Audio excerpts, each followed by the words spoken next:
톡톡사연 구독자 여러분 안녕하세요. 몇 년 전까지만 해도 평범한 회사원이었던 제가 지금은 재배 면적이 약 3만 평에 달하는 나름대로 대농이라고 할 수 있는 복숭아 농장을 운영하고 있어요.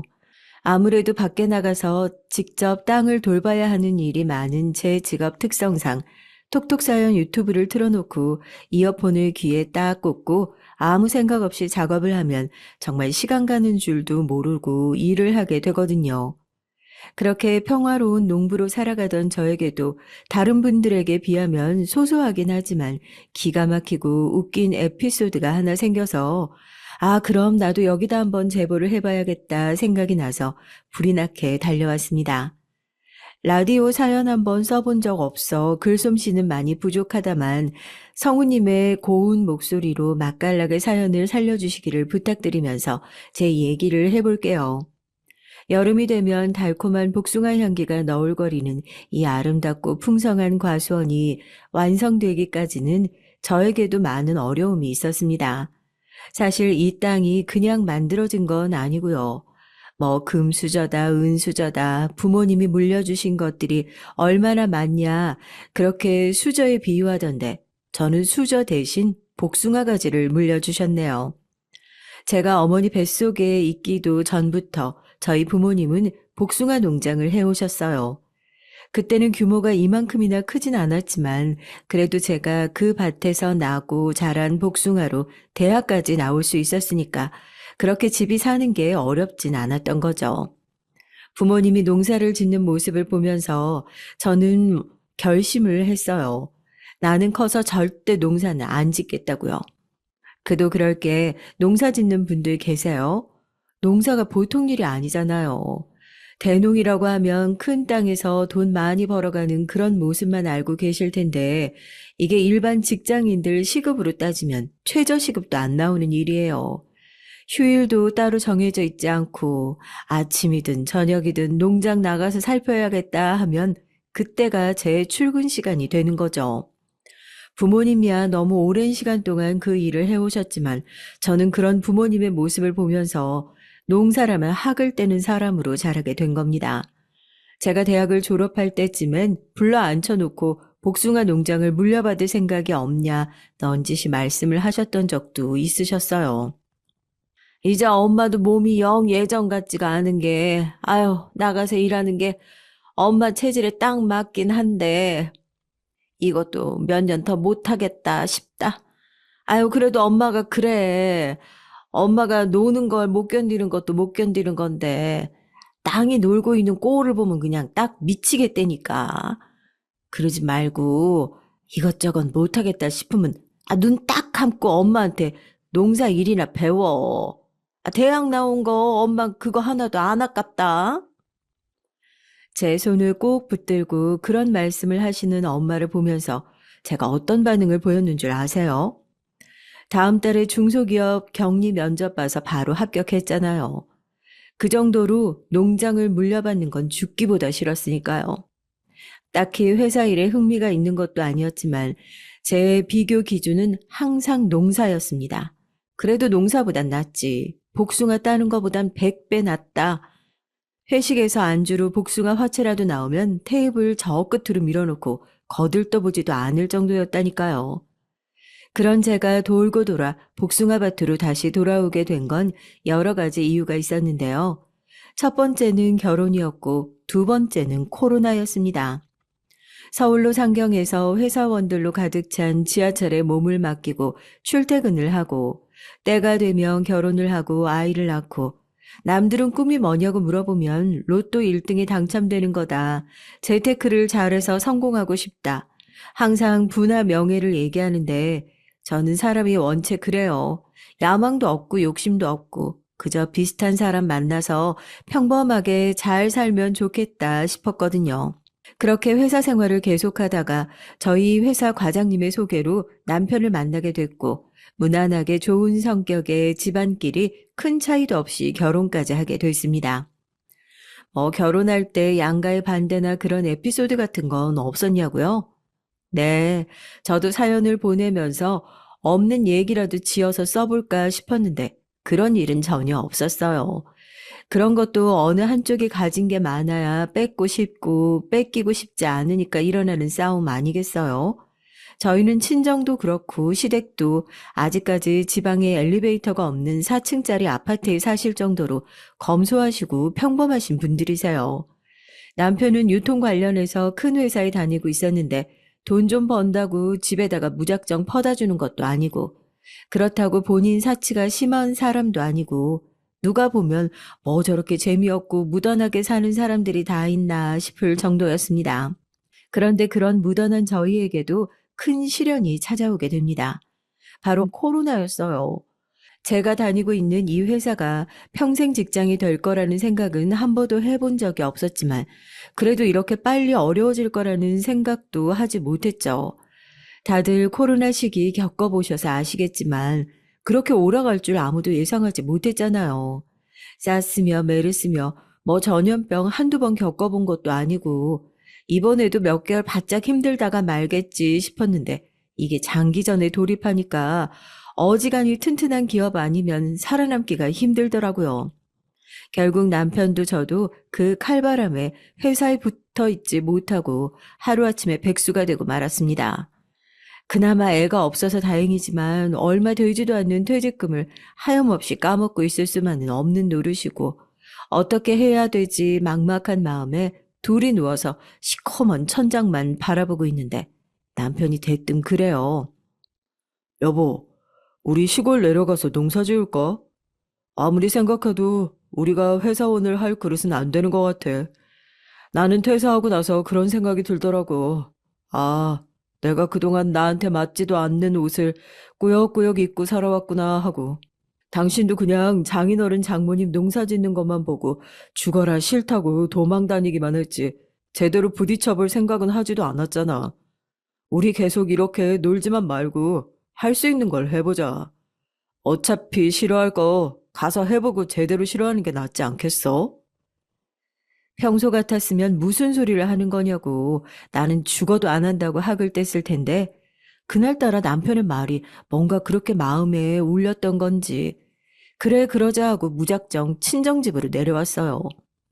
회사에서 정리해고 당한 건 알고 있었지만 보따리까지 싸들고 내려온 저희를 본 친정 부모님은 뒤로 기절하시기 일보 직전이셨죠. 그리고 저희는 정말 손에 잡히는 대로 농사일을 배웠던 것 같습니다. 이게 참 신기한 게요. 몸이 힘드니까 마음이 힘들 틈이 안 생기더라고요. 저는 농사일에는 전혀 취미가 없다고 생각했는데 꽃이 피고 지고 열매를 맺고 빨갛게 익어가는 과실들을 보면서 이상하게 애착이 생기는 거 있죠. 뭔가 마음이 울컥해서 과일들을 쓰다듬고 있다가 엄마한테 혼난 적이 한두 번이 아니에요. 애는 안 낳고 복숭아만 끼고 살 거냐고요. 어쨌든 남편과 저의 귀농 일기는 그렇게 훌륭하게 쓰여지고 있었습니다. 제일 신난 건 저희 아버지셨어요. 뭐 몇 년 사이에 은퇴를 하네 어쩌네 엊그제까지만 해도 그런 얘기를 하셨던 분이 저희한테 농사를 알려준답시고 몸살이 날 때까지 장화를 신고 온 밭을 뛰어다니셨죠. 농사 일이라고 마냥 편한 건 아니에요. 코로나가 뭐 도시에만 온 줄 아세요? 코로나 때문에 온 농가의 인력 구하기도 엄청나게 힘들어졌고 코로나 때문에 개학이 미뤄지는 바람에 학교 급식에 납품하던 물량도 뚝 떨어지기도 했죠. 일을 배우는 저희만 신났고 사실상 시골에 내려왔는데도 벌이나 상황은 크게 나아질 것 없는 상태였어요. 이대로는 안 되겠다. 뭔가 대책을 세워야 한다. 퇴직금 까먹고 싶지 않아서 농사라도 배워보자. 살면서 큰 포부 한번 안 세워본 사람이 둘이서 큰 마음 먹고 내려온 건데 이대로 가다가는 퇴직금 둘이서 까먹던 거 넷이서 까먹게 생겼다. 그렇게 온 가족이 모여서 대책 회의를 했죠. 아유, 우리가 뭐 많이 팔았던 것도 아닌데, 이렇게 매년 판매 물량이 떨어져서, 이렇게 가다가는 빨리 접는 게 낫겠다 싶다. 옛날 같으면 우리 둘이서 어디서 트럭이라도 한 대 빌려가지고 동네 돌아다니면서 복숭아 한 톤씩은 실어서 돌아다니면서 팔고 다녔을 텐데. 그쵸, 여보? 하긴, 아유, 요즘 사람들은 마트에서 파는 거나 사 먹지. 누가 길에서 파는 거 사 먹으려 하겠어? 그쵸. 요즘 코로나인데 사람들이 누가 밖에 나가려고 하겠어요. 마트처럼 사람 많은데도 잘 안 가려고 하죠. 어머님, 우리 이거 인터넷으로 한번 팔아볼까요? 사연이 무슨 저희 가족 창업 대박 신화로 흘러가는 것 같은데요. 그때는 정말 온 가족이 옳다구나 했어요. 백지장도 맞들만 낫다는 말이 이거구나. 머리도 넷이 맞대니까 정말 뾰족한 수가 나오는구나 했다니까요. 그때 기억나시죠? 마트 들어갈 때도 코로나라고 QR코드 찍고 들어가고 그랬잖아요. 특히나 대형마트는 사람이 많아서 너무 붐비니까 혹시라도 갔다가 잘못해서 걸리기라도 할까봐 인터넷으로 장을 보는 사람들이 늘어나면서 대형마트의 매출도 크게 감소하던 시기였습니다. 그런 시기니까 오히려 과일을 인터넷으로 판매하는 게 더 좋은 효과를 낼 수도 있겠구나 싶더라고요. 시골로 내려오니까 남편이랑 둘이 하루 종일 하는 일이 머리 맞대고 작전회의 하는 거였거든요. 더군다나 남편은 대형 유통회사 출신이니까 유통 구조에 대해서는 빠삭하게 알고 있는 사람이었고, 저도 나름대로 격리 일을 하면서 회계관계 일을 했던 사람이니 둘이서 죽이 척척 맞더라고요. 이게 또 좋아하는 일을 하니까 시간 가는 줄 모른다고 저희 정말 밤낮 할 것 없이 일을 했어요. 과일 포장을 어떻게 할 건지, 뭐 어디에다가 입점을 할 건지, 판매는 어떤 식으로 하고 배송은 또 어떻게 할 건지, 그렇게 한 달도 안 되는 시간 동안 준비해서 판매를 시작했는데 결과는 어땠냐고요? 그야말로 초대박이었습니다. 포장을 해놓은 물량이 있는데 주문 물량을 못 따라가서 엄마, 아빠, 근처에 사는 친척들까지 할 것 없이 저희 집 거실에 모여서 복숭아 박스를 다 같이 접고 있었다니까요. 인터넷 판매가 대박이 나면서 저희 인생도 완전히 달라졌어요. 다들 그래서 얼마나 벌었는데 하고 궁금해 하실 텐데요. 적어도 이제 죽을 때까지 한 달에 1,000만 원 넘게 써도 모자라지 않을 정도로는 벌어놨다. 그렇게 대답해 드릴 수 있을 것 같아요. 사연으로 적으니까 굉장히 거만해 보이는데 여튼 그렇게 일하면서 물량 맞춘다고 밭 평수도 많이 늘어났고 백화점이며 다른 곳에서 입점 제한 연락도 많이 받게 됐어요. 불과 몇 년 전까지만 해도 코로나 때문에 오늘 잘릴지 내일 잘릴지도 모르는 파리 목숨 회사원들이었던 사람들이 이제는 어엿한 과일 회사 사장님으로 거듭나게 된 거죠. 운도 좋았고 시기에 잘 맞춰 좋은 결단을 내려준 가족 덕분에 그렇게 제 인생에도 반짝 빛이 들어오게 됐습니다. 돈을 벌고 가장 좋은 게 뭐였냐면요. 가족들한테 못해줬던 거 해주고 싶었던 것을 원 없이 해줄 수 있다는 거였어요. 그때 저희가 회사는 서울에 있고 농장은 지방에 있고 하니까 왔다 갔다 하기 불편해서 서울에 집을 하나 얻어놨거든요. 아무래도 저희 가족이야 직접적으로 같이 일을 하고 있는 사이니까 저희가 창업을 하고 왔다 갔다 하기 편하게 집을 얻었다. 이런 얘기를 가장 먼저 할 수 있었는데 시댁에는 그런 얘기를 빨리 하진 못했어요.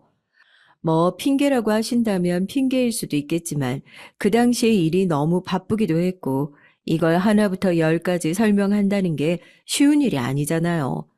남편도 그래요. 자리 잡고 잘 살면서 부모님 걱정 안 시켜드리면 그게 효도고 된 거지.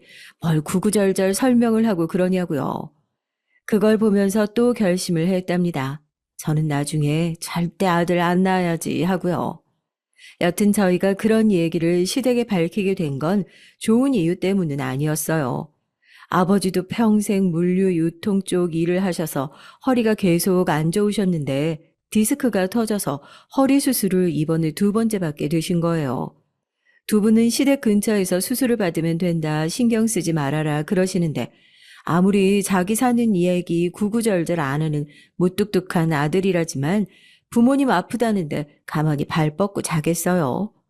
열일 바쁜 거 제쳐두고 당장 시댁으로 내려가서 치료는 서울에서 받아야 한다. 두 분을 모시고 올라왔죠. 어머님 병원에만 계시지 말고요. 병원에서 택시 타면 저희 집 바로 요 근처예요. 어차피 저희 농장 왔다 갔다 해야 돼서 집에 잘 있지도 않으니까 불편하면 병원에서 주무시지 말고 저희 집 가서 주무세요. 아이고 됐다. 아무리 그래도 부부 사는 집인데 주인도 없는 집에 내가 어떻게 가. 너네가 병원도 아주 넓고 좋은 데로 잡아줘서 난 여기서 자도 편하다. 아유, 신경 쓰지 말고 얼른 가서 일 봐. 괜찮다고 저희 등을 떠미시는데 마음이 진짜 편치가 않더라고요.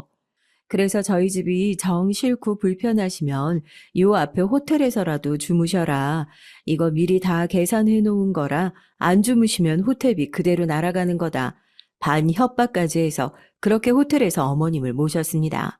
그동안 저희가 얼마나 벌었는지 여유 있게 사는지 모르시는 어머님 입장에서는 수술비도 그렇고 병원비도 그렇고 호텔비까지 아들 내외 돈을 함부로 펑펑 쓰는 것 같아서 마음이 편치 않으셨대요. 뭐 벌이가 커졌다고 저희가 달라진 게 있겠어요. 남편이랑 덜덜거리는 트럭 타고 시골로 내려가는데 둘 다 영 마음이 불편해서 평소와 달리 차분하고 조용한 분위기였죠.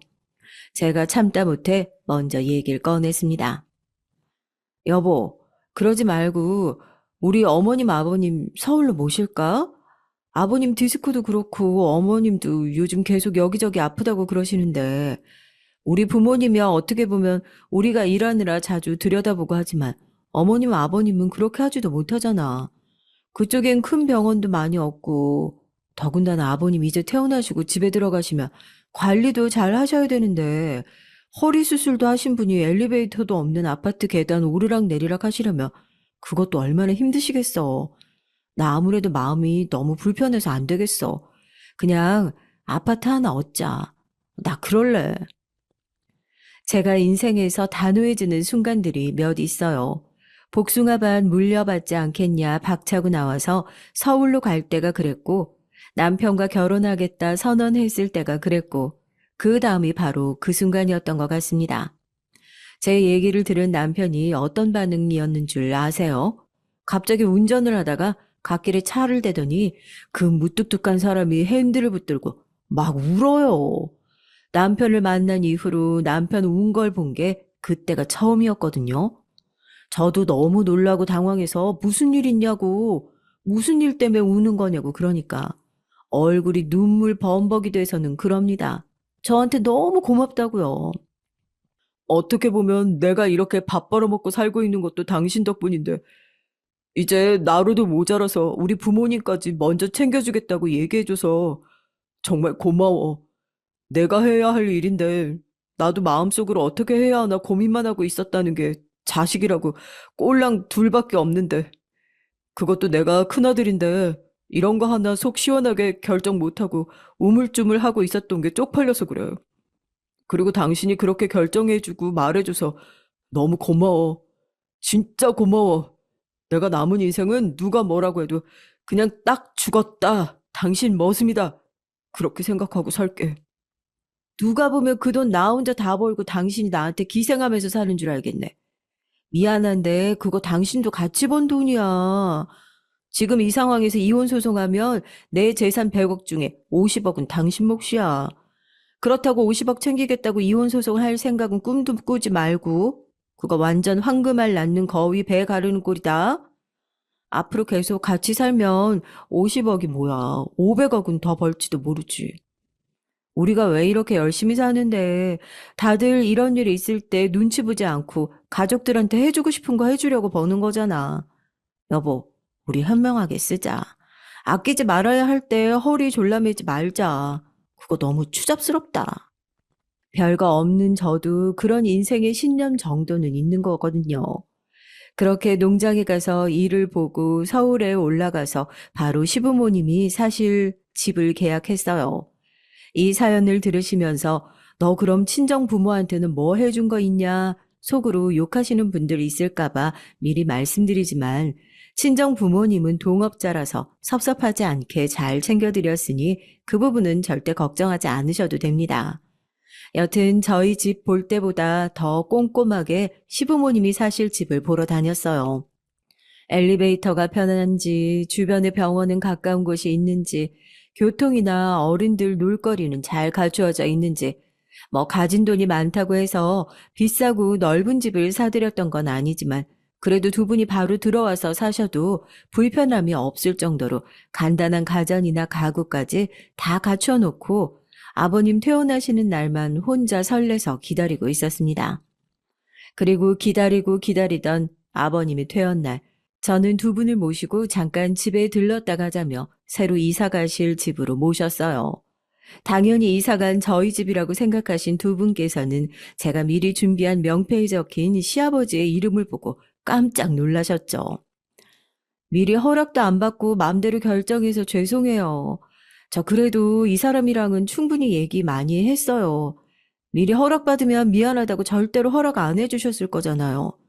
아버님 허리도 안 좋으시고 그 4층 계단 오르락 내리락 하고 계시는 거 저희도 더 이상 마음 아파서 못 보겠어요. 더 넓고 큰 집 못 해드려서 죄송하긴 하지만 그냥 그동안 아들 이렇게 잘 키워주셔서 감사하다는 마음으로 드리는 선물이다 생각하고 받아주세요. 아이고, 아이 너 이거 돈이 어디 있어서 이런 걸 해? 아, 난 절대 못 받는다. 그냥 선물도 아니고 아파트라니. 아, 무슨 말이야? 나 우리 자식 등골 빼먹고 사는 그런 사람 아니야. 사색이 돼서 아파트는 절대 못 받는다 손사래를 치시는 시부모님을 앉혀놓고 저희는 조용히 사업자 등록증과 통장을 보여드리며 그동안 있었던 얘기를 차근차근 들려드렸어요. 코로나 때문에 회사에서 실직을 하게 됐던 이야기부터 저희 친정 농장을 이용해서 이렇게나 큰 돈을 벌게 됐다는 얘기. 그러니까 부담 없이 받아주셔도 된다는 말까지요. 예상치도 못했던 얘기들에 굉장히 놀란 눈치셨지만 정말 좋은 분들이 확실한 게 그동안 말도 못하고 두 사람이 얼마나 고군분투했냐고 고생했다며 저희를 꽉 안아주셨습니다. 누가 물어보면 그냥 아버지 퇴직금으로 장만했다고 그렇게 얘기해요. 은우한테도 괜히 얘기하지 말고. 내가 내 동생 못 믿어서 하는 소리가 아니라 아버지도 알잖아요. 형제들 간에 괜히 누가 돈 잘 버네 어쩌네 이런 얘기 나오기 시작하면 조톤 사이도 틀어지게 만드는 게 그게 돈이에요. 어떻게 보면 이 일 나 혼자 하고 있는 것도 아니고 이 사람이랑 장모님 장인어른이랑 다 같이 하고 있는 건데 괜히 불미스러운 일 만들고 싶지 않아서 그래요. 남편도 참 고마웠던 게 제가 행여나 걱정했던 부분을 기가 막히게 딱 알고 먼저 얘기를 꺼내주더라고요. 아버님 같은 경우에도 시할머님 돌아가실 때 유산 가지고 형제들끼리 싸움이 피 튀겼다고 해요.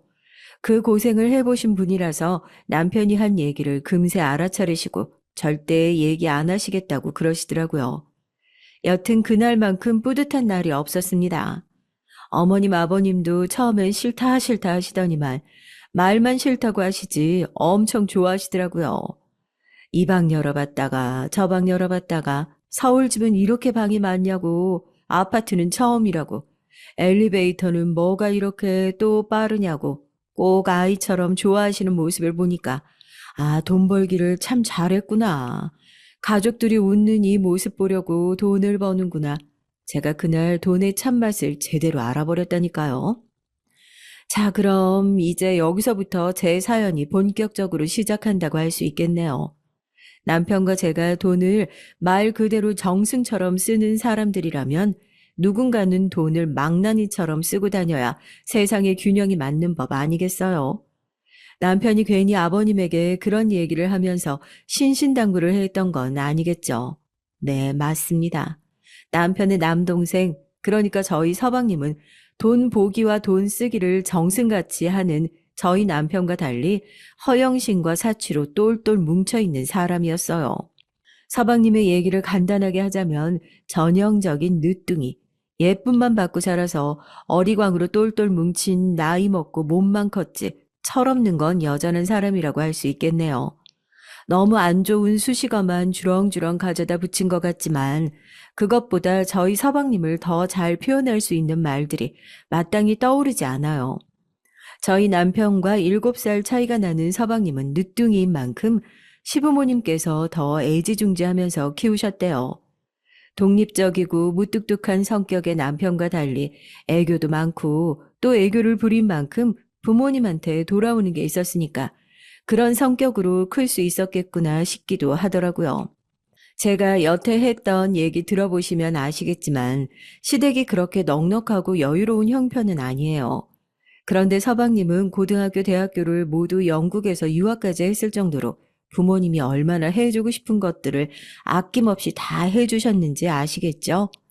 저한테 만약 나이 차이 나는 형제가 있고 부모님이 딱 봐도 동생한테만 그렇게 뭐든 다 몰아서 해주셨으면 전 속으로 엄청 질투하고 욕을 바가지로 했을 것 같은데 무던한 성격의 남편은 뭐 동생이니까 애가 어리고 나보다 모자란 것도 많고 또 부모님이랑 일찍 헤어져야 하니까 안쓰러워 하시는 것도 당연하지. 그냥 그렇게 생각하고 말았다는 거예요. 뭐 부처님이 따로 없는 수준이었죠. 여튼 집에서 너무 그렇게 오냐오냐 하면서 자라서 그런지 서방님이 뭐라고 해야지? 좋게 말해서 살짝 천진난만한 구석이 있고 나쁘게 말하면 생각이나 언행이 좀 가벼운 그런 면이 있어요. 어떻게 저런 부모님한테 한 배에서 나왔는데도 저렇게 다른 형제가 나올 수 있지 싶을 정도일 때가 한두 번이 아니었답니다. 제가 처음 결혼 허락을 받으러 갔을 때도 정중하고 고상하신 시부모님과 달리 저한테 꼬치꼬치 제 직장 정보를 캐묻는다든가 제 차의 연식을 묻는다든가 뜬금없이 아파트 주소를 물어봐서 제가 엄청 당황했던 전적이 있어요. 결혼하고 나서 나중에서야 서방님 그때 저희 집 주소는 왜 물어보셨어요? 하니까 그 대답이 엄청 어이없어서 아직까지 기억하거든요. 그때 그거요? 등기부 등본 떼보려고 여쭤봤던 거예요. 그래도 저희 가족이 될 사람인데 진짜 형수님 부모님 명의로 된 집이 맞는지 숨겨놓은 빚이 있는 건 아닌지 요즘엔 대놓고 물어봐도 거짓말하는 사람이 많잖아요. 혹시나 하는 마음에 몰래 확인해 보려고 여쭤봤던 거죠. 뭐 그때 형수님 집인 것도 확실하게 확인했고 그런 거 가지고 마음 상하시거나 그런 거 아니시죠? 요즘 세상이 하도 무섭잖아요. 속으로는 어유 그래 이제 막 변변찮은 직장 들어간 놈이 따지는 건 엄청나게 많구나 그렇게 씹었었죠. 저도 사람인데 어떻게 맨날 화도 안 나고 보살처럼 그러겠어요. 이제 남편과 결혼을 했으니 저런 모자란 서방님도 내 가족이다 싶지만은 한편으로는 저런 사람이랑 결혼할 여자는 대체 전생에 얼마나 큰 죄를 지은 사람일까. 나는 서방님이랑 잠깐 얘기한 것만으로도 이렇게 숨이 콱콱 막히는데 매일 얼굴 맞대고 대화하며 살아야 하는 그 여자는 답답해서 사는 동안 가슴 치느라 가슴에 피멍이 들겠구나. 그런 생각까지 했다니까요. 그런데 그런 서방님이 갑자기 결혼을 하겠다 가족들 앞에서 선언을 하니까 시댁 식구들 모두 입이 떡하고 벌어질 수밖에 없었죠. 속으로 정말 내 여동생이었다면 도시락이라도 싸들고 다니면서 말렸겠다 하는 심정이었습니다. 그런데 동서될 사람을 실제로 만나보니까요. 도시락을 싸겠다는 마음도 쏙 들어가 버리더라고요. 왜냐고요? 이래서 사람들이 끼리끼리 만나는 거라 말을 하는구나. 그 얘기가 생각날 정도로 두 사람이 꼭 닮아 있었거든요. 서방님도 서방님이지만 동서는 나이도 어린데 허세나 사치스러움이 어떻게 그렇게 심한지 저 둘이 같이 살다간 남들 보여주겠다고 기둥뿌리를 뽑을 기세구나 하고 느꼈던 게 한두 번이 아니에요. 두 사람의 개념 없는 일화가 몇 가지 있는데요. 다 같이 웃자고 몇 개 들려드릴게요. 남들 보여주는 거 좋아하는 두 사람이 만났으니 결혼식부터 난리도 아니었습니다. 뭐 어디서 봤는지 몰라도 결혼식장을 어디로 하겠다, 꽃장식은 생화로 해야 한다. 거기다 꼴값의 최정점을 찍었던 건 바로 그거였죠. 저희 축의금 없는 결혼식으로 할게요. 요즘 연예인들 보면 다 축의금 없는 결혼식으로 하잖아요. 사람들한테 축하받겠다고 부르는 잔치인데 축의금 얼마 냈니? 밥은 먹었니? 따지기도 싫고 너무 없어 보이잖아요. 결혼 준비를 하면서 동서가 허세를 떨었던 게 한두 개가 아니었고 시댁 식구들도 신부 인생에서 한 번밖에 없는 결혼식이니 어느 정도 맞춰주자 해서 별 다른 말 없이 넘어가 주었지만 이건 해도 해도 세상 물정을 너무 모른다 싶더라고요. 성격이 워낙 착하셔서 싫은 소리도 못하시고 어쩌냐 어쩌냐만 하고 계시는 시부모님 대신에 저와 남편이 나섰죠. 동서가 아직 결혼을 안 해봐서 모르겠지만 결혼식에 나가는 돈이 생각보다 많이 들어. 동서가 봤던 연예인들이나 유명 정치인들이나 이런 사람들은 평생 모아둔 돈이 많으니까 그런 자리를 진짜 자기들 돈으로 잔치처럼 열 수 있겠지만 우린 일반인이잖아. 일반인들 결혼식에서 축의금 안 받는 결혼식 했다. 그런 얘기 들어본 적 있어? 나 들어본 적 없는 것 같은데. 그게 다 이런 것 때문이야. 축의금 안 받으면 정산이 안 되는 거라고. 동서 이 예식장 계산했다고 했지? 자, 이거 봐봐. 내가 계산해 줄게. 여기 식대가 얼마야? 7만 원이지? 동서 쪽 하객 이만큼, 우리 쪽 하객 이만큼 하면 벌써 식대만 이만큼이야. 대관료 식대 동서 신혼여행 비용 가전 혼수 축의금으로 반을 메꿔도 모자랄 판국에 이걸 안 받겠다고? 둘이 빚내서 결혼하고 결혼식 하느라 생긴 빚 갚을 일 있어? 잘 생각해봐. 제가 손수 계산기까지 들고 가서 식대부터 하나하나 결혼식 비용을 계산해주며 그럼 동서 이거 서방님이랑 동서 돈으로 다 계산할 수 있냐? 축의금만 받으면 해결될 일을 왜 굳이 어렵게 가려고 하냐 설득을 거듭했죠. 처음에는 입을 쭉 내밀고 요즘엔 다 그렇게 해요. 제 주변에 그렇게 한 친구들이 있거든요. 하고 따박따박 말대꾸하던 동서도 막상 계산한 내용을 보니까 자기가 감당할 수준도 아니고 너무 많았던 거죠. 결국에는 알겠어요. 축의금 받을게요. 하고 항복하더라고요. 그런데 그때 제가 나서는 게 아니었나 봐요. 저는 나름대로 잘 달래서 설득하고 결혼을 시켰다고 생각했는데 그 사건 이후로 동서가 눈에 띄게 저를 미워한다는 게 느껴졌거든요. 뭐 시댁에서 형님 동서지간 사이에 좋아봤자 얼마나 좋았냐겠냐마는 그래도 최소한 어려울 때 서로 돕고 마주치면 긁지나 않는 사이는 되어야 하지 않겠어요? 이건 뭐 사사건건 제가 하는 일의 시비였죠. 특히나 남한테 보여지는 모습을 중시하는 동서 눈에는 수수한 환경 속에 사는 저희 부부가 우스워 보였나 봐요. 뭐 통장에 100억 들어가 있으면 명품으로 둘둘 휘감고 다니기라도 해야 하는 법이라도 있나요? 저희는 아직도 농장 왔다 갔다 할 땐 용달 트럭이 제일 편하고 사무실이며 집도 경기도 외곽으로 구하려다 그래도 서울 한번 살아보자 해서 금천구 쪽에서 살고 있거든요. 서방님이랑 동서도 이사를 해야 한다면서 집을 알아보러 다닌다는데 시부모님이 또 슬슬 불안하신 거예요. 이미 결혼식이라는 전적이 있으니까 집 구할 때도 분수에 맞지도 않는 집을 구할까봐 걱정이 되셨던 거죠. 저희가 그래도 결혼도 일찍 했고 지금 잘 정착해서 살고 있으니 집 구하는 것도 많이 도와달라고 넌지시 부탁을 하시더라고요. 그렇게 남편이 서방님을 찾아가고 뭐 어디로 이사를 할 거냐 내가 많이 도와주겠다 하니 대번에 자기들은 강남에 살 거랍니다. 무조건 강남 아니면 이사를 가지도 않을 거라고요. 여보, 우리도 집 구하러 알아보러 다닐 때 봤잖아. 서초 강남 집값 뻔히 알고 서방님이랑 동서 수입 뻔히 하는데 그건 정말 아닌 것 같아. 내가 보기엔 두 사람 출퇴근 시간이 조금 걸리더라도 외곽 쪽으로 집 알아보는 게 제일 좋을 것 같은데. 죽어도 강남이어야 한대? 아니 대체 강남에 그 돈으로 들어갈 수 있는 집이 있긴 한 거야? 그 사이 저도 한참 집 알아보러 다니는 동서 도와준다고 만난 적이 있는데 무조건 강남으로 갈 거라고 잔뜩 들떠 있는 겁니다. 긁는 건 아닌데 진짜 궁금한 거예요. 친정에서 도와주는 건지 아니면 두 사람 월급으로 택도 없을 것 같은 강남 집에 대체 어떻게 들어가는 건지 정말 순수한 마음에 동서한테 살짝 물어봤습니다. 동서, 나도 집 알아보러 다녀서 잘 알잖아. 강남 집값 많이 비싸지 않아? 뭐 친정에서 조금 도와주시기로 한 거야? 아니요. 저희 월세로 들어갈 건데요. 저 진짜 제 자식이었으면 목덜미 붙들고 머리라도 박박 밀고 싶은 심정이었습니다. 세상에 누가 신혼집을 월세로 들어가요. 아니 100번 1000번 양보해서 사정이 어려워서 월세로 들어갈 수도 있죠.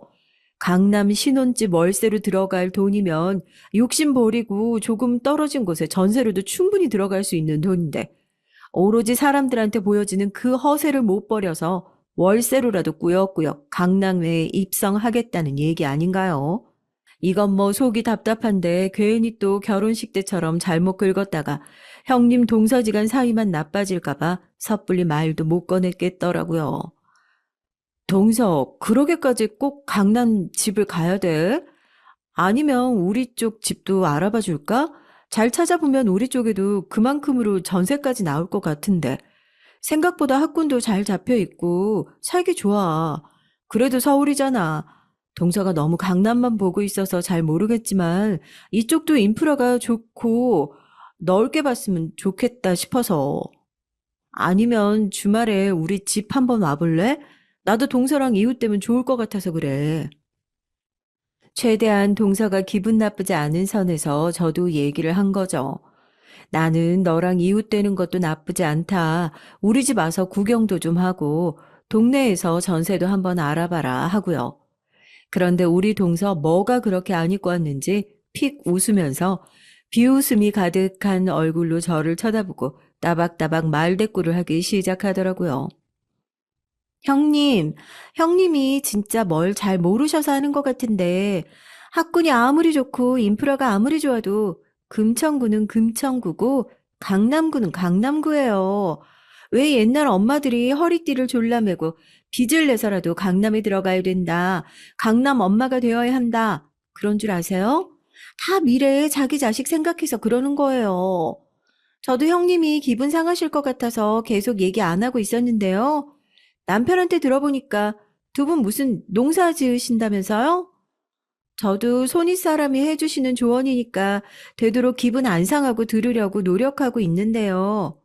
형님이 뭘 한다고 조언을 해주시는 건가? 그런 생각이 좀 들 때가 있어서 한 번씩 기분이 나쁠 때가 있어요. 제가 오늘 한 말 너무 기분 나쁘게 듣지 마시고요. 저희 각자 노는 물에서 앞으로도 그렇게 놀자고요. 동서 기분 나쁘게 듣지 말라는 얘기치고 너무 기분 나쁘고 무례한 얘기만 골라서 해서 할 말이 없네.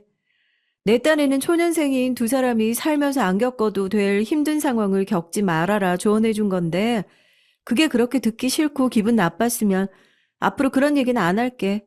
대신 조언이 없는 만큼 도움도 없다는 건 알아뒀으면 좋겠어. 도움이요? 형님이 저한테 뭐 도움 주실 수나 있는 게 있어요? 여름에 복숭아라도 한 박스 갖다 주시게요? 됐어요. 저도 마트 가서 사다 먹을게요. 왜 거기서 동서한테 저런 얘기를 들으면서 머리라도 한 대 콱 쥐어박지 않았냐, 그런 생각을 하시는 분들이 많을 텐데요. 제가 인생을 살면서 철칙이 있는데 쓸모없는 일에는 마음을 쏟지 말고 바보랑은 싸우지 말자거든요. 속이의 경일기라고 이미 허세로 찌들어져 있고 제가 그냥 가난뱅이 농부라고 생각하고 있는 동서에게 뭐라고 조언을 해줘봤자 듣지도 않을 게 뻔한데 그런 동서를 붙잡고 동서 내가 사실 100억대 부자야. 그러니까 내 말 잘 들어야 돼. 알겠지? 이렇게 구질구질하게 설명하는 것도 웃기잖아요. 서방님이랑 동서는 저렇게 살다간 어차피 알아서 자기들끼리 잘 망하겠다. 그냥 그러라고 냅뒀어요. 그러고 나서 서방님이랑 동서요. 진짜 월세로 강남에 들어갔더라고요. 어떤 의미로 대단하다 싶었죠. 그렇게까지 남들 눈을 신경 쓰면서 살아본 적이 없어서 저 좁은 집에서 신혼을 시작해도 강남이라는 타이틀 하나만으로도 위로가 될 수 있을까 정도인데 저는 정말 이해 못하는 세계에 살고 있구나 싶었어요. 그런데 이해가 안 되는 건 저뿐만이 아니었나 봐요. 생판 남인 저도 보면서 이렇게 답답할 정도인데 진짜 가족인 남편이나 시댁 식구들이 봤을 땐 얼마나 한심하고 짜증나 보이겠어요.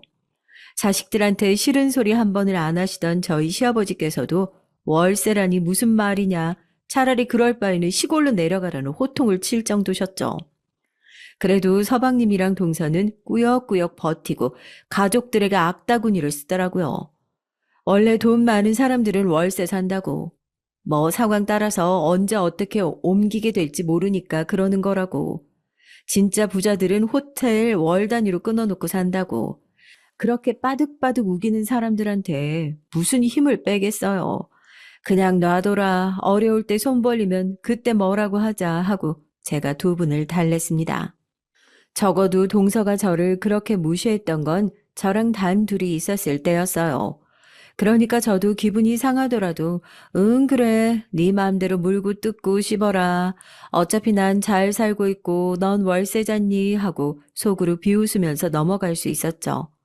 그런데 또 가족들 앞에서 저를 대놓고 씹는다? 이건 다른 의미잖아요. 설마 그렇게 동서가 멍청한 행동을 할 수 있냐고요? 사연 들으시면서 아직도 눈치를 못 채신 거예요?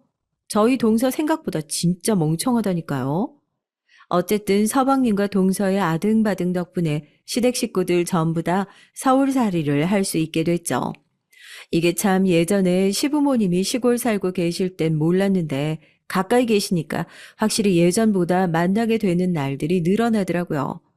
저희도 다른 집처럼 가족 모임도 하게 되고 서로 축하할 일, 도울 일이 생기면 그때마다 가족들한테 연락해서 모일 수 있으니까요. 나이만 들면 먼 가족보다 가까운 친구가 낫다고 그러는데 저희는 시댁 식구랑 친구처럼 잘 지내서 그런지 가까이 사는 시댁 식구들이 그렇게 편하고 좋을 수가 없더라고요. 요리에 영 소질이 없는 저는 일부러 남편 끌고 가서 저녁에 시댁 가서 어머님이 해주신 밥으로 저녁도 좀 때우고 오고 그런 게 많아요.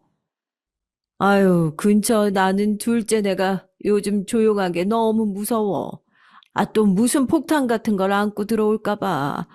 이 정도로 늙으면 자식 걱정 안 하고 살 줄 알았지.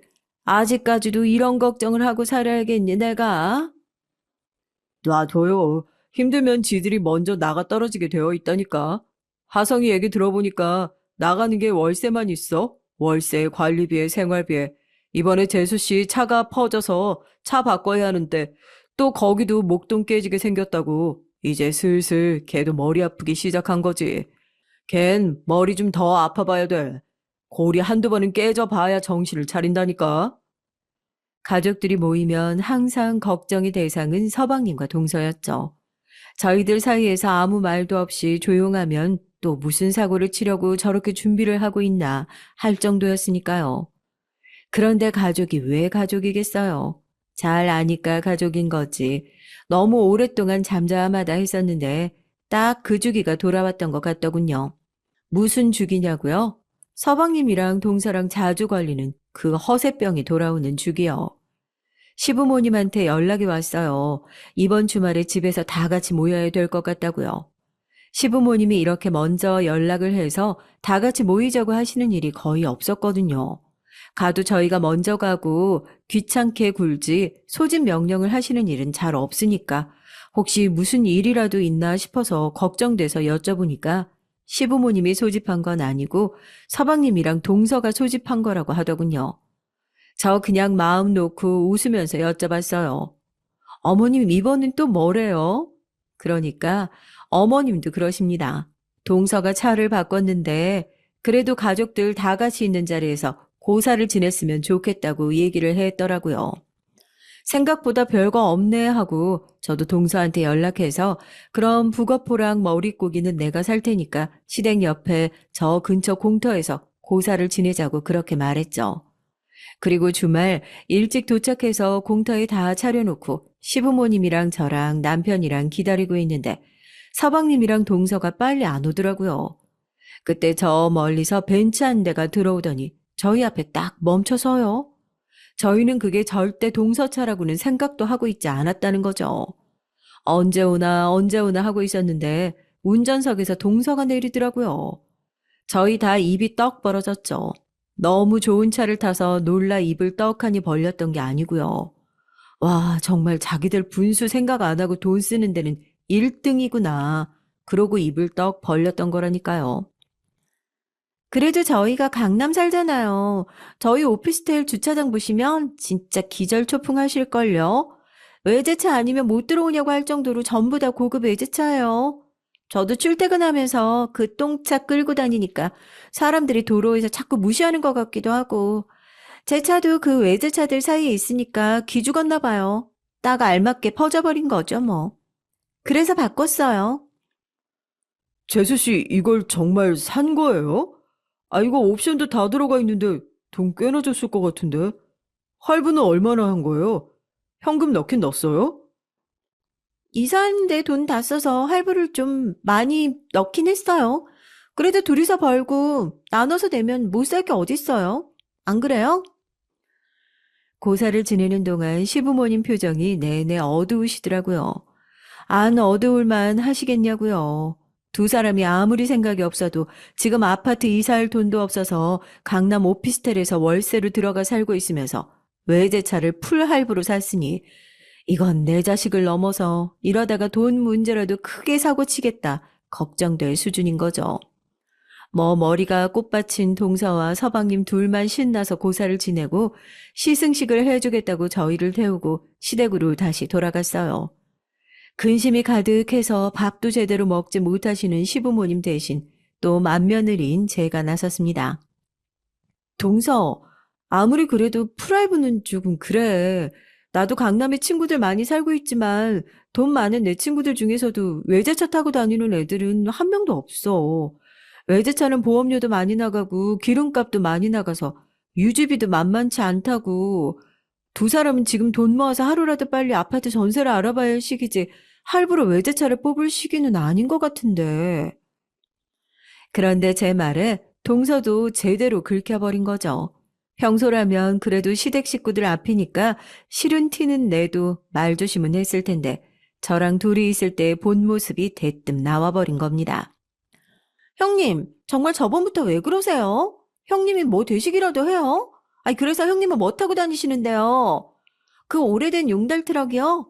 형님, 그러니까 형님이 평생 그렇게 농사만 지으면서 사시는 거예요. 사람이 잘 되고 싶으면 잘 되고 있는 사람들 틈바구니에 껴서 그 사람들이 입는 거, 먹는 거, 타는 거 따라해도 잘 될까 말까인데 형님은 그래서 잘 되고 싶어서 뭘 하고 살고 계시는데요? 그래서 지금 얼마나 잘 사시는데요?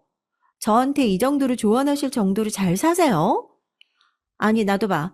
아니, 내가 짜증을 안 낼래 안 낼 수가 없잖아. 결혼식 때부터 저희 집도 그렇고 차 바꿀 때까지 사사건건 참견하시는데 제가 봤을 땐 어떤 느낌인 줄 알아요? 형님 저한테 열등감 느끼는 걸로밖에 안 보여요. 차라리 부러우시면 부럽다고 말씀을 하세요. 동서차 벤츠로 바꿔서 너무 부럽다. 나도 그런 거 한번 타보고 싶다. 그렇게 솔직하게 얘기하면 이렇게 없어 보이진 않아요. 그것만 알아두세요. 형님 그런 마인드를 사시잖아요. 죽었다가 다시 태어나도 벤츠? 강남 월세? 절대 못해요.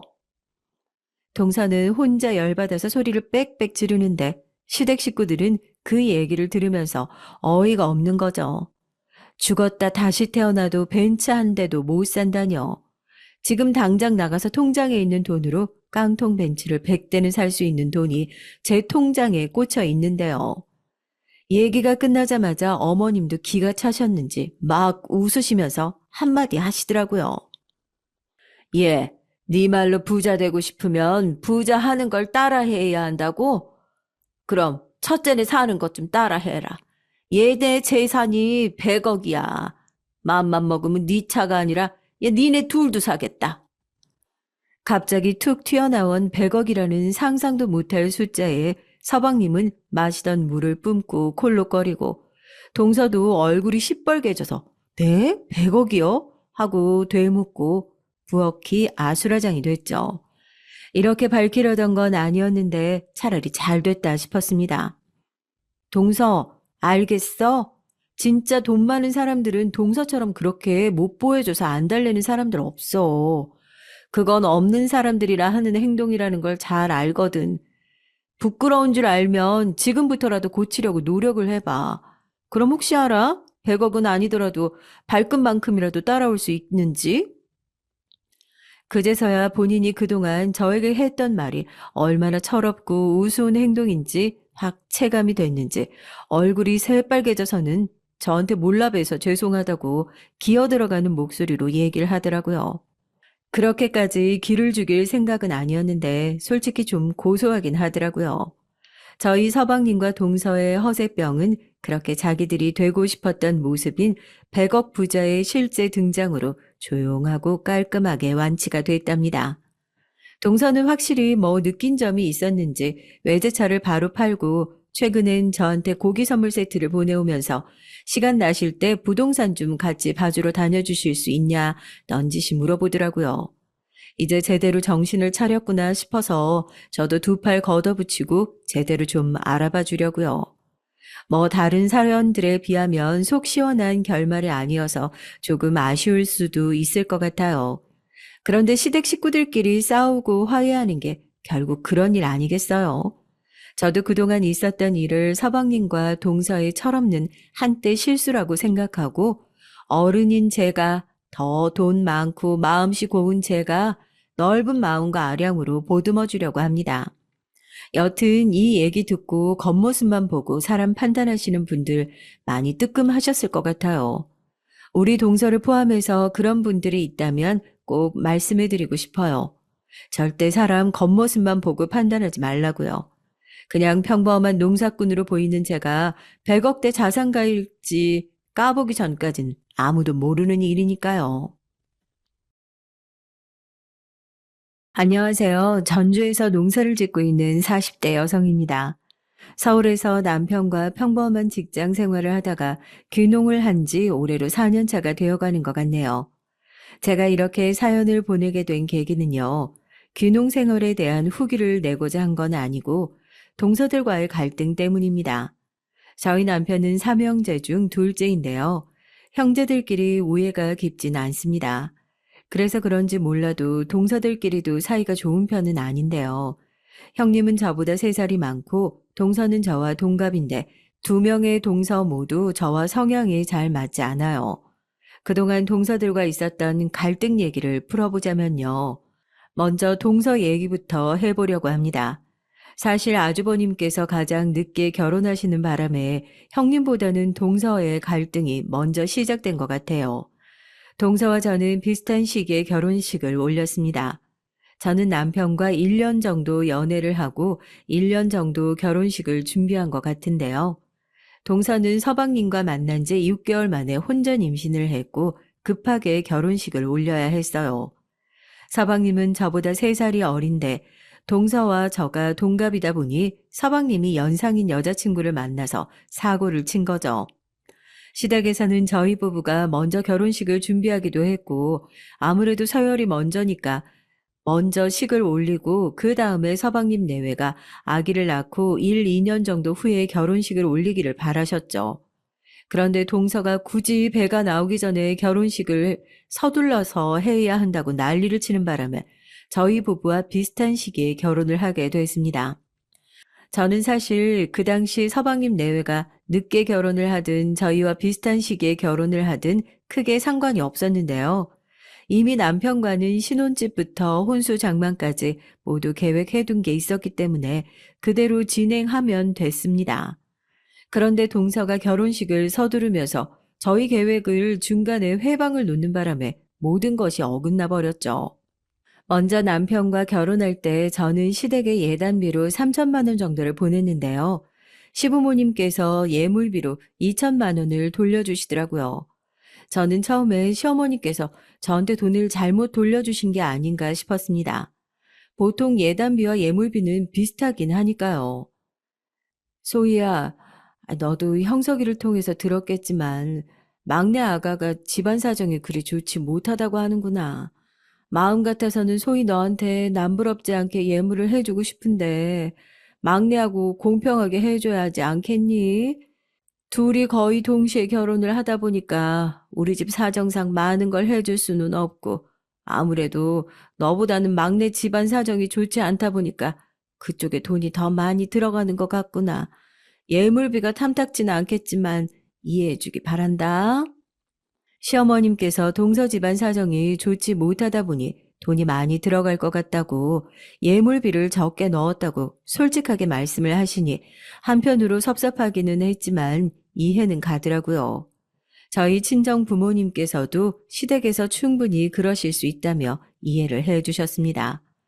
그런데 저희 집에서는 제가 외동딸이다 보니 친정 부모님께서 제가 결혼할 때 아낌없이 해주고 싶으셨나 봐요. 소희야, 너희 시댁에서 아무래도 아들 둘을 동시에 결혼시키다 보니 너한테 예물을 제대로 못 해주긴 하지만 우리는 그래도 격식을 갖춰야 하지 않을까 싶어서. 엄마, 사실 저는 시댁에서 예물비를 적게 받기도 했고, 굳이 저희 쪽에서 격식 차리면서까지 예단을 별도로 해드려야 되나 싶어요. 시어머니께서 솔직하게 예물 선물을 못 보내주신다고 하셨는데, 저희 쪽에서 예단을 보내면 부담스럽지 않으실까요? 그렇기는 한데, 엄마 아빠 마음이 불편해서 그래. 하나밖에 없는 딸이 결혼을 하는데 맨몸으로 보내는 것 같아서. 비록 예물을 못 받는다고 하더라도 결혼식 올릴 때 예단을 보내면 아무래도 네가 결혼하고 시댁에서 좀 떳떳하게 잘 지낼 수 있지 않을까 싶어서. 저는 사실 시댁에서 1,000만 원 정도 예물비를 적게 받은 상태여서 예단을 별도로 준비하고 싶지 않았는데요. 그런데 친정 엄마께서 속으로 마음이 계속 불편하셨는지 제가 만류해도 불구하고 예단 선물을 보내고 싶다고 하셔서 결국 시댁에 이불, 식기 등 준비해서 보냈는데 500만 원 정도 더 예단 비용이 들어갔던 것 같습니다. 결과적으로 시댁에서는 예단을 받고 무척이나 좋아하셨는데요. 추가적으로 예단을 받고 나니 시어머니께서도 눈치가 보이셨는지 저와 친정 엄마의 한복을 맞춰주시겠다고 하더라고요. 그런데 그때 동서와 사부인 것까지 한복도 한꺼번에 맞추셨던 것 같습니다. 그러던 어느 날 결혼식을 올리기 이전 시댁 식구들과 다 같이 밥을 먹을 기회가 있었는데 동서가 반짝반짝 빛나는 목걸이와 귀걸이를 차고 시댁에 왔더라고요. 멀리서 봐도 보석 알이 커서 눈에 확 띄었습니다. 저는 동서를 보고 인사치레로 액세서리에 대해 얘기했어요. 어머, 동서, 목걸이랑 귀걸이 정말 예쁘다. 오랜만에 봐서 그런가 블링블링한 액세서리를 해서 그런지 몰라도 더 예뻐진 것 같아. 어머, 형님, 이거 어머님께서 예물로 사주신 거예요. 너무 예쁘죠? 제가 임신하고 입덧이 심하다 보니 밥도 잘 못 챙겨 먹고 안쓰럽다면서 시어머님께서 힘내라고 사주신 액세서리인데 너무 마음에 드는 거 있죠? 저는 동서 말을 듣고 경악을 금치 못했습니다. 시어머님께서 분명히 며느리들은 공평하게 똑같이 예물을 해줘야 한다고 말씀을 해주셨는데 저한테는 아무런 선물도 사주지 않았거든요. 심지어 저는 예단비와 더불어 예단 선물까지 드렸고 동서는 집안 사정이 좋지 않다는 이유만으로 아무런 예단을 하지 않은 걸로 알고 있었어요. 동서의 말에 저뿐만 아니라 옆에 있던 시어머님께서도 적잖게 당황하셨습니다. 아무래도 동서한테 액세서리 선물을 받은 건 말하지 말라고 했던 것 같은데 동서가 저한테 솔직하게 털어놓고 나니 많이 민망하셨는지 헛기침을 몇 번 하시더라고요. 저는 어떻게 된 상황인지 몰라서 시어머님만 뚫어져라 쳐다보고 있었죠. 예, 소희야. 오해하지 말아라. 막내한테 선물한 건 예물이라기보다는 우리 집안의 첫 손주를 임신해서 고맙다고 사주는 선물이었어. 나중에 소희 너도 임신하면 똑같이 귀걸이랑 목걸이 사줄 거니까 섭섭해하지 말고. 시어머님께서는 동서의 임신 선물로 액세서리를 사줬다고 말씀하셨지만 사실 결혼 전에 사준 선물이기도 하고 의미상 예물에 가까웠는데 저한테는 아무런 선물도 사주지 않았다는 게 굉장히 섭섭하더라고요. 아무래도 제 표정이 계속 좋지 않다 보니 시어머님께서는 눈치를 보며 연이어 말씀하셨습니다. 아이고, 오해하지 말라니까. 이거 정말 예물로 사준 거 아니다. 그리고 소희 너는 귀걸이니 목걸이니 매번 만날 때마다 바뀌다 보니까 집에 많은가 싶어서 이번에 막내 거 사면서 같이 사려다가 말았지. 나중에 임신하면 꼭 사줄 테니까 아이 그 표정 좀 풀어. 차라리 아무 말씀도 하시지 마시지. 시어머니께서는 저는 액세서리가 많은 것 같아서 안 사줬다고 하시니까 할 말이 없더라고요.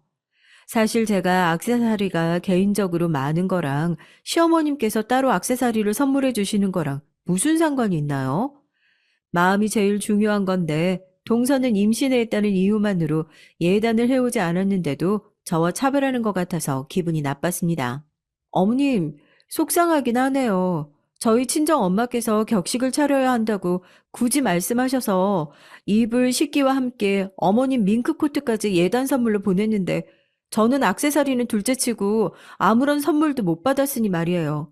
솔직히 어머님 섭섭해요. 저는 원래 솔직한 성격이기도 하고 그때 그 자리에서는 기분 나쁜 걸 차마 숨길 수가 없어서 그대로 시어머님께 섭섭하다고 말씀드렸습니다. 그런데 그때 동서가 가만히 있으면 중간이라도 갈 건데 시어머님과 대화를 나누는데 끼어들어서 제 속을 뒤집어 놓더라고요. 형님, 제가 비록 예단을 돈으로 준비하진 않았지만 임신했잖아요. 이 집안의 대를 이을 첫 손주를 임신한 건데 돈으로 가치를 매길 수 있나요? 임신이 최고의 예단 선물이죠. 어머님, 아버님께서도 아들이 셋인데 여태까지 얼마나 손주를 기다리셨겠어요. 손꼽아 기다린 손주가 태어나는 건데 저한테 액세서리 선물해 주실 수도 있는 거죠. 그것 가지고 밴댕이 손가락지처럼 삐지지 마세요. 이런 상황이라면 누구나 다 저처럼 시어머님께 섭섭할 수 있는 거 아닌가요? 동서가 저를 한순간 밴댕이 소갈딱지로 속 좁은 사람으로 만들어버리니까 화가 나더라고요. 동서 말이 너무 어이가 없어서 잠시 할 말을 잃은 사이에 시어머님께서 갑자기 주제를 바꿔 결혼식 얘기를 하셨습니다. 그래, 소희야. 아이, 막내 말처럼 너무 삐지지 말아라. 아이, 그리고 생각해보니까 너네 결혼식 날짜가 한 달 반 정도밖에 차이가 안 나던데. 그러지 말고 너랑 형석이랑 예약한 결혼식장에서 막내 내외랑 같이 함께 결혼식 올리는 건 어떻겠니? 시어머님께서 서방님 내외와의 동반 결혼식을 얘기하시는데 정말 기겁을 했습니다. 이미 저희 부부 결혼식에 맞춰서 식장 크기부터 하객 수까지 고려해서 모두 예약을 완료했는데 동반 결혼식을 올리게 되면 예약을 취소하고 처음부터 다시 해야 했으니까요.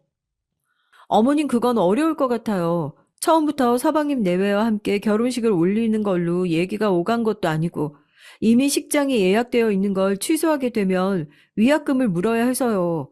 저희 부모님께서도 저희만 결혼식을 올리는 걸로 친척분들을 초대하셨을 텐데 저희 입장을 봐서라도 그것만큼은 원래대로 진행하는 것으로 이해해 주셨으면 좋겠어요. 저는 굳이 위약금을 물면서까지 동반 결혼식을 올리고 싶지 않아서 시어머님께 싫다고 말씀드렸는데요. 동반 결혼식에 대한 의견은 동서가 처음 얘기를 꺼냈던 것이었는지 시어머님의 말에 덧붙여 동서가 저를 설득하더군요. 형님, 저희랑 같이 결혼식 올리면 돈도 반으로 나눠서 지불하고 얼마나 좋아요? 그러지 마시고 함께 결혼식 올리시는 게 어때요? 알고 보니 동서가 애초에 예약했던 결혼식장은 아무래도 예산이 모자르다 보니 낡고 허름한 곳이었는데요.